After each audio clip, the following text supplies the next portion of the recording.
are listening to Unusual Practice, the podcast for people who've outgrown pretending they've got their shit together. Smash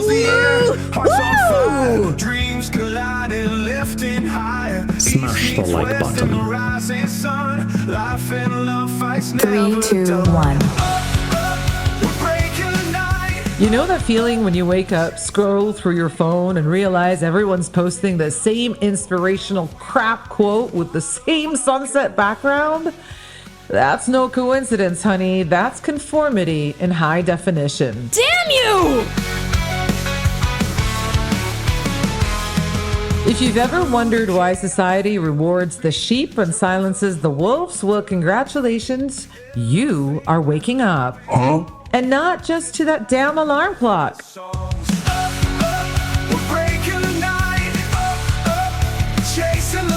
In ancient Greece, they actually had a practice called ostracism, where citizens could vote to exile anyone who became too influential or different for a decade. According to a Cambridge University study, 75% of people will knowingly give wrong answers to conform with a group.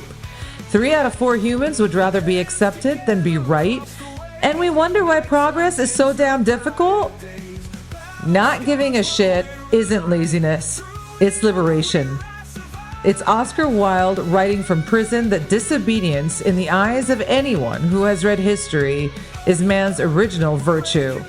It's realizing the cage was built by the same people asking why you won't step inside it. I'm your host, Charlie. Today we're exploring why your inability to care about things that don't matter might be the most revolutionary act left in a world obsessed with your attention.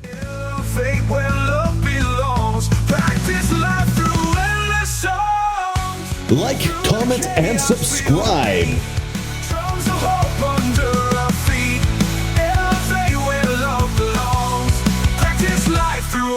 Let's be crystal clear about something before we dive in too deep.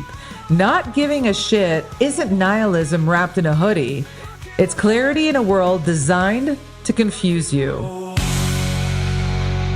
The ancient Stoics, those Greek and Roman philosophers everyone quotes but nobody actually reads, didn't teach indifference. They taught discernment. Marcus Aurelius, running the entire Roman Empire, wrote in his journal, "Ask yourself at every moment, is this necessary?" That's not a man who cared about nothing. That's a man who refused to care about the wrong things. The World Health Organization recently declared burnout an occupational phenomenon characterized by chronic workplace stress. But they missed the most important part. It's not just work that's burning us out. It's the exhaustion of pretending to be someone we're not in every corner of our lives.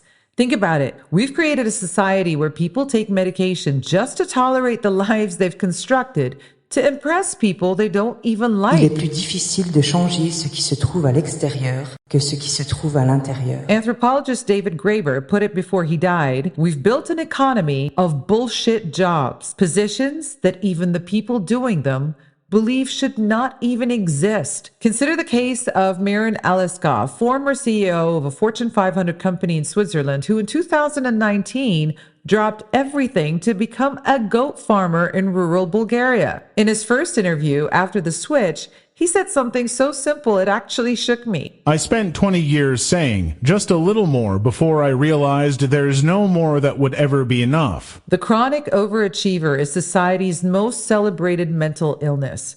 Take Sarah Chen, whose story went viral last year after her TEDx talk. By 32, she graduated from Oxford, worked at McKinsey, launched a startup, and maintained the Instagram aesthetic of someone who both meditates at dawn and parties at the best clubs. Then, she developed such severe anxiety that she couldn't leave her apartment for 3 months. In her talk, she admitted, I had a PowerPoint presentation ready for every conversation because I was terrified someone would discover I didn't deserve to be in the room. Brazilian psychoanalyst Roberto Gambini describes this as living by borrowed light, substituting external validation for internal knowing. It's spiritual plagiarism. And guys, it's killing us. Psychologist Gabor Mate's research shows conformity-induced stress literally changes our neurochemistry, suppressing immune function and rewiring neural pathways. We're not just metaphorically sick of pretending, we're literally making ourselves ill. Drag queen and philosopher RuPaul correctly observed, "You can't heal in a costume." Bloody brilliant. You cannot simultaneously pretend and heal. The masks that we wear to be accepted, they become the bars that keep us imprisoned. The most devastating cost is the loss of our intuition, that quiet inner voice that knows what we actually want. And after years of conformity, most people can't even distinguish between what they desire and what they've been programmed to pursue. Let's talk about the people throughout history who weren't just nonconformists. They were existential arsonists who set fire to social expectations and warmed their hands on the flames. Diogenes, the cynic, 4th century BCE Athens, wasn't just a philosopher. He was performance art with a pulse. When Alexander the Great, literally the most powerful man in the known world, found Diogenes lounging in the sun and asked if he wanted anything, Diogenes responded, "Yes, stand a little out of my sunlight." Masturbated in public marketplaces, and when criticized for it, simply said, "If only it were as easy to banish hunger by rubbing my belly." So this wasn't vulgarity for its own sake. This was a man refusing to pretend that social conventions matter more than natural human need. Plato called him Socrates gone mad, but perhaps he was just Socrates without the PR team. Yay! Nina Simone transformed from classical pianist to the high priestess of soul to a self-imposed exile living in France and Liberia. She walked away from American fame in 1970 saying, "I'll tell you what freedom means to me. No fear." When record executives tried to soften her image during the civil rights movement, she responded by releasing Mississippi Goddamn, making her position unmistakable. As a Black woman born in the Jim Crow South and trained in classical music, she was expected to be grateful for any acceptance from white America. Instead, she demanded all of herself while refusing to compromise. As she said, "You've got to learn to leave the table when respect is no longer being served." James Baldwin was an openly gay Black man writing about race and sexuality in 1950s America, a time when either identity could get you killed. When asked why he left America for France, he said, "I left America because I doubted my ability to survive the fury of the color problem here." But he didn't just escape. He turned around and wrote The Fire Next Time, calling the American dream at the expense of the American Negro. He wasn't trying to fit into American society. He was exposing its contradictions with such elegance that even those who disagreed could not possibly look away. As he famously said, "Not everything that is faced can be changed, but nothing can be changed until it is faced." In South Africa, during apartheid, Steve Biko founded the Black Consciousness Movement, declaring, "The most potent weapon in the hands of the oppressor is the mind of the oppressed." Even as the regime tortured him, he refused to compromise his principles. His last words before dying in police custody, "We're going to change the system even if it kills me." These weren't brand ambassadors carefully curating their personal brands. They weren't rebels with venture capital funding. They were humans who understood that true freedom requires you to burn the very bridges others are desperately trying to cross. As Baldwin wrote, freedom is not something that anybody can be given. Freedom is something that people take. These historical figures didn't just not give a shit. They actively gave their shits to things that actually mattered. It's not about apathy. It's about conscious disobedience. There's a massive difference between the teenager who doesn't vote because, whatever, and the person who chooses which social battles deserve their limited emotional currency. Consider this tale from 13th century Mongolia. During Genghis Khan's conquest, his army surrounded a monastery. While the monks panicked and prayed, one old master sat in the courtyard and laughed hysterically. When the Mongol soldiers arrived, they were so disturbed by this display of absolute fearlessness that they spared the monastery. Now, compare that to the viral meltdown of influencer Michaela Henderson, who spent 47 minutes sobbing on Instagram live because an algorithm change cost her 20,000 followers. She literally said, and I'm quoting, This is literally everything I've ever worked for. Oh no, the car exploded. Two humans, two very different relationships with control. According to research from the University of California, the average person experiences about 70,000 thoughts per day. Yet we fixate on the same 12 to 15 worries repeatedly.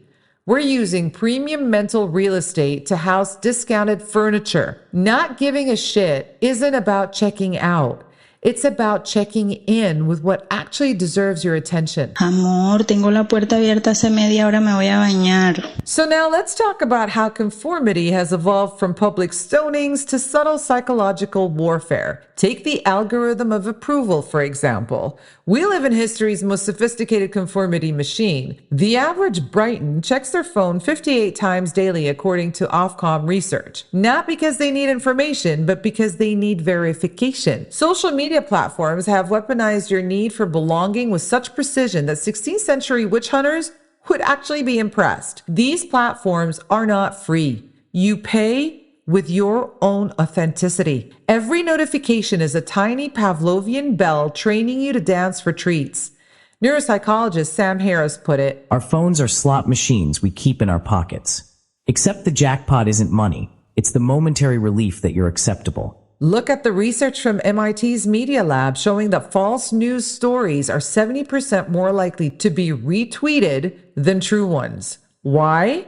Because conformity values emotional alignment over factual accuracy. If your personality can be downloaded from Pinterest, it is time to start over. Take corporate individualism. Modern capitalism's greatest magic trick was convincing the poor to defend the rich. It was convincing rebels to fund the system they're rebelling against. Remember when the punk movement emerged in the 1970s as a direct assault on commercialism's social hierarchy?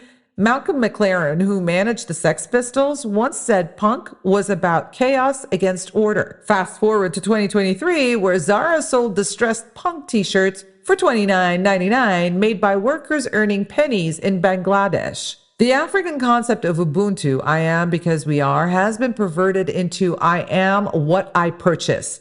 Corporations don't fear your rebellion. They forecast it, they package it, and sell it back to you with next day delivery. And now, with China and the veil fallen off luxury products, now tell me, how do you feel exactly? I don't like you.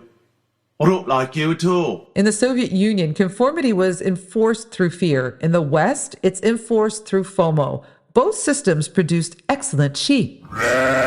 And then there's fear of discomfort. Perhaps the most insidious mechanism is how we've been conditioned to fear discomfort more than we fear wasting our lives. Anthropologist Mary Douglas documented how societies maintain order not primarily through punishment, but through establishing categories of purity and danger. Today's impurities: social awkwardness, financial instability, and not having an opinion on whatever everyone's arguing about this week. French philosopher Michel Foucault described modern power as creating docile bodies, people who police themselves.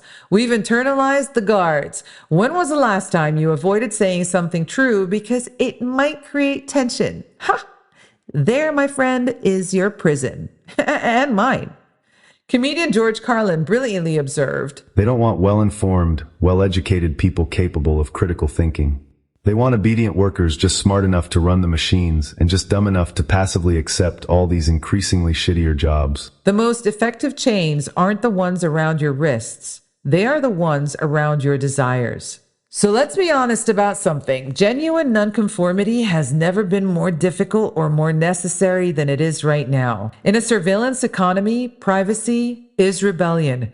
The average person is tracked by approximately 2,000 data points every single day. Edward Snowden, before he fled to Russia, said something very deep. "Arguing that you don't care about privacy because you have nothing to hide is like arguing you don't care about free speech because you have nothing to say." Every time you search, every purchase you make, every message you send is harvested, analyzed, and used to predict and modify your behavior. The 2018 Cambridge Analytica scandal revealed that Facebook data was used to target 87 million users with personalized political propaganda, not just to sell you things, but to reshape your entire worldview. And now, with AI, same language, same thought, same brain, Now, in this context, something as simple as leaving your phone at home for a day becomes a great act of rebellion. When everyone is meticulously documenting their lives, choosing not to be documented is the new counterculture. In a hustle culture, rest is resistance. We've created a society where exhaustion is a status symbol. I'm so busy has replaced I'm so well as our default answer to how are you? The NAP ministry, founded by Tricia Hersey, frames rest as a form of resistance against capitalism, particularly for Black communities who have historically been denied rest. As she puts it, rest is a form of reparations. When productivity is the new religion, sleeping in on a Tuesday seems to be blasphemy. Look at the South Korean lying flat movement, young people rejecting the 12-hour workday culture by deliberately choosing minimal consumption and minimal work. They're not lazy. They're awakening from collective delusion. As one adherent told The Guardian, "We were told that if we worked hard, we would succeed. Then we watched our parents burn out and still struggle. The game is rigged, so why play?" In a hyper-curated world, messiness is truth. We've created digital personas so polished they make actual humans feel inadequate by comparison. Research from the Royal Society for Public Health found Instagram to be the worst social media platform for young people's mental health, precisely because of its emphasis on aesthetic perfection. When every angle is calculated, every caption workshopped, and every photo filtered, simply showing your actual kitchen with dirty dishes becomes an act of defiance.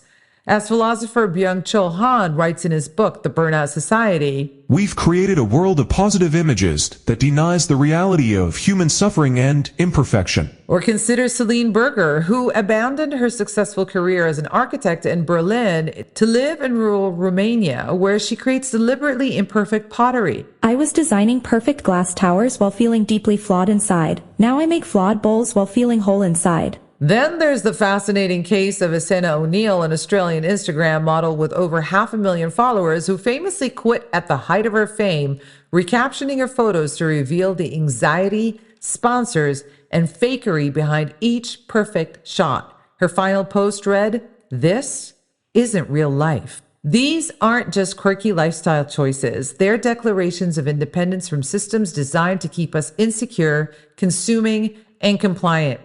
Anthropologist Wade Davis noted, "The world in which you were born is just one model of reality. Other cultures are not failed attempts at being you. They are unique manifestations of the human spirit." The truly radical act today isn't just rejecting mainstream culture. It's creating spaces where different values can flourish. It's building parallel structures where human dignity isn't tied to economic productivity. So now, let's discuss how to practice the art of not giving a shit. How do we actually do that without becoming assholes or hermits, for that matter? So let me offer some practical wisdom gleaned from both ancient philosophy and modern psychology. First, you need to learn to disappoint people without feeling guilty. Research from the University of California found that the most common regret of dying patients was not things they did, but lives they didn't live because they were too busy fulfilling others' expectations. So start small. Say no to one social obligation this week without offering an elaborate excuse. You know that pause you have on the phone? Like, I can't come. And then the other party is pausing and you're sitting there going, what do I need to come up with? Just say, I can't make it. Full stop. You're going to feel uncomfortable. Feel it anyway. And notice that it doesn't kill you.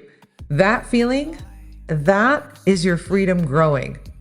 Writer Elizabeth Gilbert says, "The women I love and admire for their strength and grace did not get that way because shit worked out. They got that way because shit went wrong, and they handled it." Second, identify your false selves and shed them like snakeskin. The average person maintains different personas for different audiences.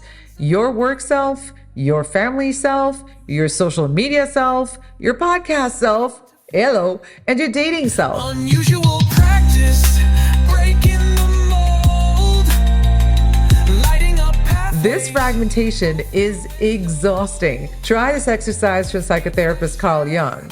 Write down 3 things you're afraid people would think if they knew the real you. Then ask yourself, has my fear of these judgments shaped my life? The answer is almost always yes. Third, practice silence in a noisy world. In the Sami culture of northern Scandinavia, there's a concept called javohuvat. I hope I got this right. The comfort and necessity of silence. Not awkward silence, but regenerative silence. In a world demanding constant commentary, sometimes not having an opinion is actually the most honest position.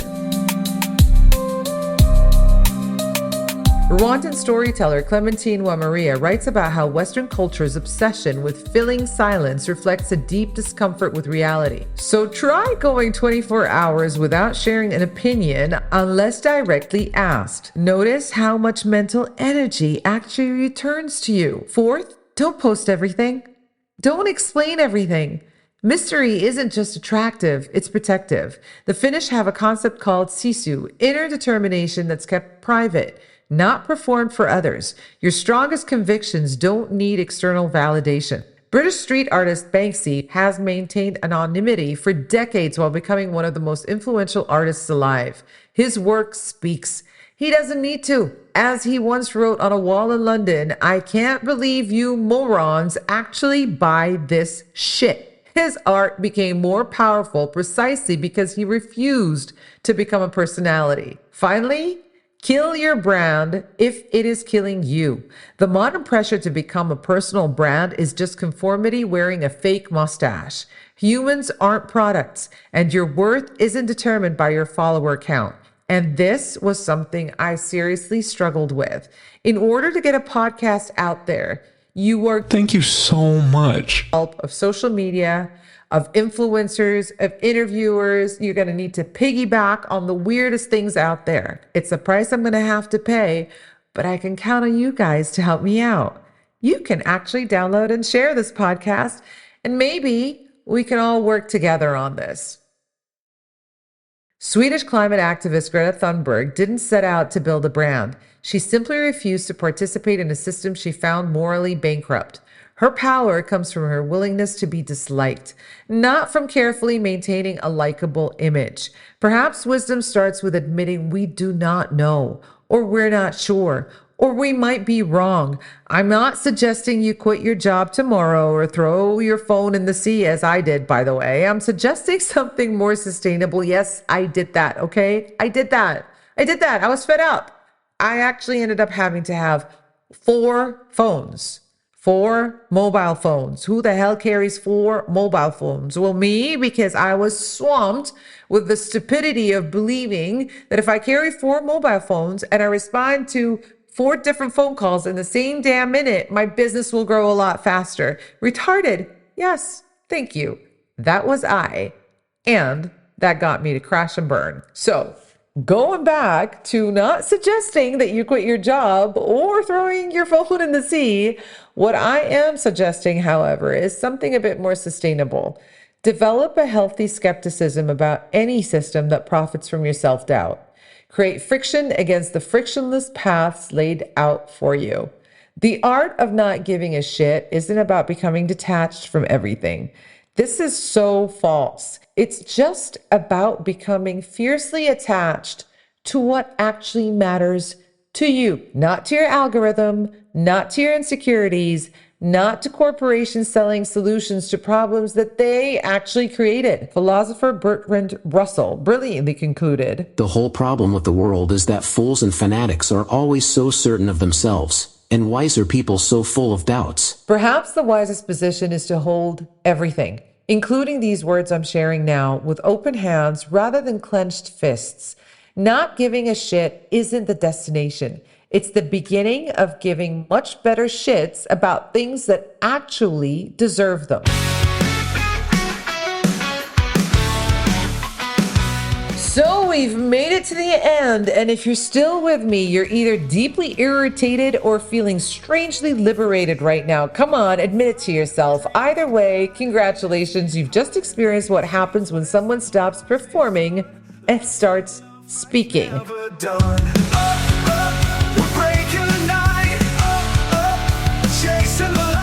American philosopher Ralph Waldo Emerson wrote that to be yourself in a world that is constantly trying to make you something else is the greatest accomplishment. But he forgot to mention it's also the greatest rebellion.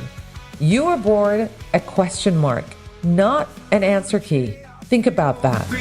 Drums of hope under our feet. The entire architecture of modern society is designed to transform your beautiful, complex uncertainty into convenient, marketable certainty. Education systems that reward memorized answers over thoughtful questions, what is that about? Algorithms that narrow your worldview rather than expand it. Social media platforms that reward conviction over curiosity. The ancient Egyptians had a concept called ma'at, the delicate balance between order and chaos that makes life possible. Too much order and you have tyranny. Too much chaos and you have destruction. The sweet spot is that beautiful balance where genuine creation happens. Not giving a shit isn't about being above others.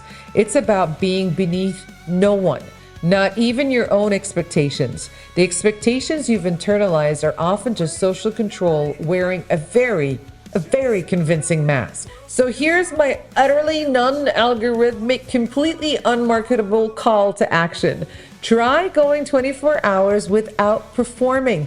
Don't curate, don't filter, don't check if what you're about to say is acceptable. Just exist in your unvarnished state. See what survives. Well, that is you. And the rest is a costume. The most dangerous person in any room is the one who has stopped pretending.